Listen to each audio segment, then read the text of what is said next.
Pada pertemuan kali ini, kita akan membahas berpikir komputasi.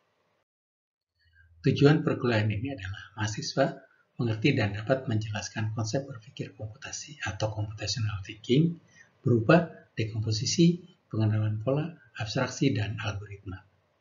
Tujuan kedua adalah mahasiswa mampu menggunakan keempat hal tersebut di atas dalam penyelesaian persoalan atau permasalahan, terutama persoalan di bidang geologi.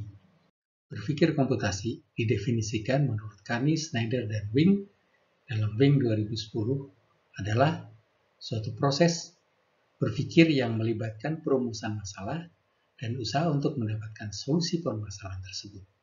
Sedemikian sehingga solusi yang dihasilkan efektif dalam penyelesaian permasalahan. Mencari cara termudah dalam menyelesaikan masalah yang kompleks. Itu adalah tujuannya. Berpikir komputasi tidak selalu memerlukan komputer. Terdapat 4 langkah dalam berpikir komputasi, yaitu dekomposisi, kemudian pengenalan pola, abstraksi, dan algoritma. Poin pertama dari berpikir komputasi adalah dekomposisi. Dekomposisi adalah usaha untuk memecah persoalan, permasalahan, proses, atau data yang besar menjadi bagian-bagian kecil dan sederhana. Hal tersebut dilakukan agar kesemua tadi mudah untuk dipahami, mudah untuk dicarikan solusinya, dan mudah untuk diatur. Sebagai contoh, misalnya kita punya suatu bilangan 237,14. Secara langsung kita akan memecah menjadi 2 kali 10 pangkat 2, 3 kali 10 pangkat 1, 7 kali 10 pangkat 0, 1 kali 10 pangkat minus 1, dan 4 kali 10 pangkat minus 2.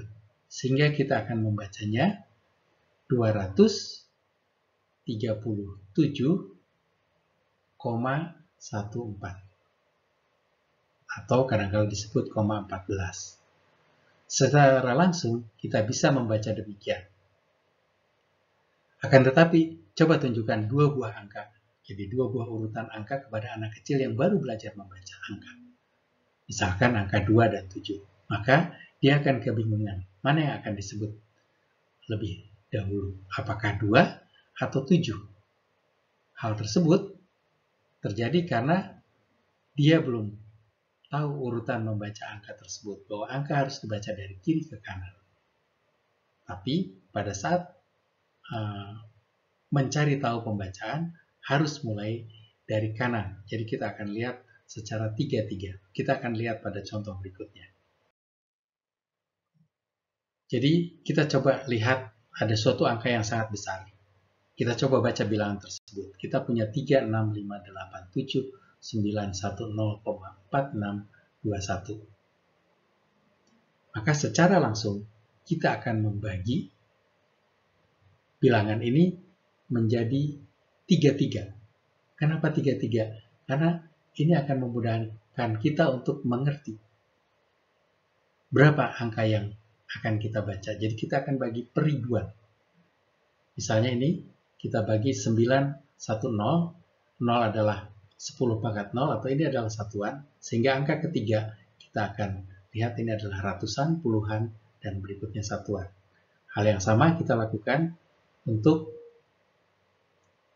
angka berikutnya 587. Jadi kita bagi 3 berikutnya adalah 587. 7 adalah angka ribuan.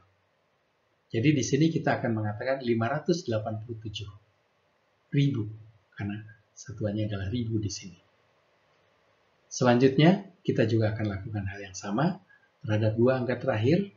Ini adalah pangkat 6 atau jutaan. Maka kita akan mengatakan karena 2 ini adalah puluhan, 36 juta. Angka di belakang koma akan kita lakukan sama. 462 adalah 462 kali 10 pangkat minus 3.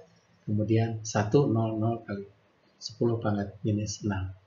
Jadi secara keseluruhan kita akan membaca 36 juta 587.910,462 Ini mungkin yang belakangnya ini yang agak bermasalah ketika kita baca. Mungkin 4621 itu sudah cukup. Hal yang sama untuk bilangan dasar lain. Misalkan kita ambil di sini adalah heksadesimal. Misalnya kita punya dua buah bilangan heksadesimal FE. F kali 16 pangkat 1 ditambah dengan E kali 16 pangkat 0.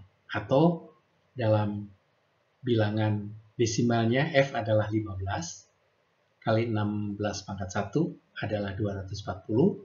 Kemudian E adalah 14 kali 10 pangkat 0 kali 16 pangkat 0 atau sama dengan 14, maka jumlahnya adalah 254 dalam bilangan desimal. Mengapa dicontohkan bilangan heksadesimal? Karena dalam komputer semua hal dikodekan dalam bilangan heksadesimal. Yang tidak lain, bilangan heksadesimal ini adalah 8 buah bilangan biner yang dijejerkan. 4 bilangan biner pertama akan membentuk satuan dari heksadesimal. 4 bilangan biner kedua akan membentuk puluhan dari heksadesimal. Salah satu contoh penggunaan bilangan heksadesimal adalah untuk pewarnaan pada semua software yang ada di komputer. Contoh lain adalah pengkodean dasar komputer kita kenal dengan kode ASCII. Atau misalnya, untuk gampangnya, kita coba buka suatu file yang disimpan dalam biner. Misalnya kita punya Excel file, kita buka dengan text editor, maka semua yang ada di dalam akan menunjukkan sesuatu yang tidak bisa kita baca dengan mudah karena semuanya berupa kode ASCII. Kode ASCII adalah suatu pengkodean dengan 8 bilangan biner atau 2 bilangan heksadesimal mulai dari 00 hingga FF atau 255, sehingga seluruh kode ASCII ada 256 jenis. Contoh berikutnya adalah dekomposisi pemberian batuan. Batuan akan dibagi menjadi 3 jenis batuan yang utama, yaitu batuan beku, batuan sedimen, batuan metamorf. Kemudian batuan beku dibagi menjadi 2, intrusif dan ekstrusif. Batuan sedimen dibagi menjadi 3, klastik, biokimia, dan kimia. Kemudian metamorf dibagi menjadi 6, yaitu metamorf kontak, regional, kataklastik, hidrotermal, tindihan, dan impact. Mari kita konsentrasikan atau kita fokuskan pada batuan sedimen klastik. Kita akan coba dekomposisikan batuan sedimen klastik. Batuan sedimen klastik akan kita bagi menjadi 3, yaitu warna, struktur, dan tekstur dan struktur. Kemudian tekstur akan kita bagi menjadi ukuran butir, pemilahan, kebundaran, kemas, porositas, semen, massa dasar, dan fragmen. Kesemua ini akan membentuk nama batuan dan karakter dari batuan sedimen tersebut. Walaupun dalam batuan sedimen klastik, ukuran butir adalah penentu nama batuan. Akan tetapi, kebundaran membantu pada saat ukuran butir sangat kasar. Yaitu kita bisa bagi dalam konglomerat dan briksi bila ukurannya lebih besar dari 2 mm. Oke, ini adalah contoh batuan sedimen. Bagaimana dengan hal-hal yang lain? Warna bisa membantu untuk menentukan semen dan massa dasar.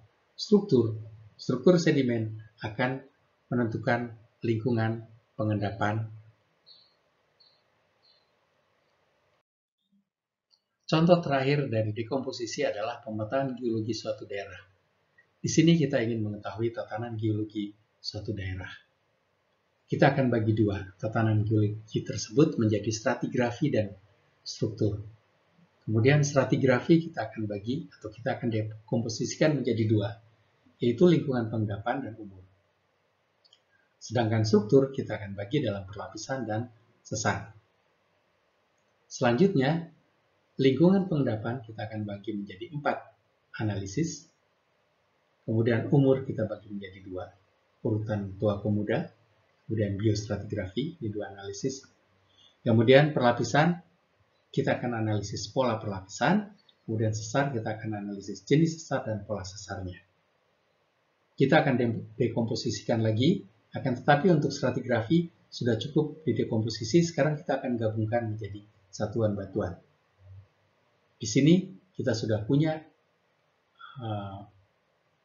ciri-ciri dari setiap batuan yang ada, juga umurnya, kemudian kita bisa gabungkan dalam satuan batuan. Akan banyak satuan batuan, tidak akan satu, tapi akan ada beberapa mungkin.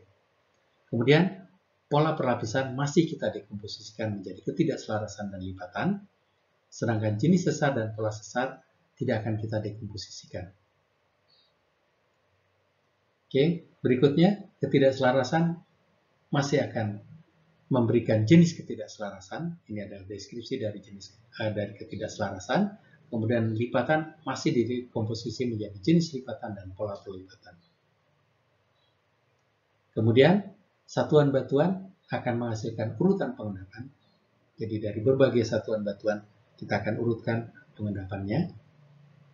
Kemudian dari perlapisan dan sesar akan membentuk suatu urut-urutan deformasi. Keduanya kita gabung untuk mendapatkan tatanan geologi daerah yang kita teliti, berupa urut-urutan pengendapan dan deformasi yang terjadi pada daerah tersebut.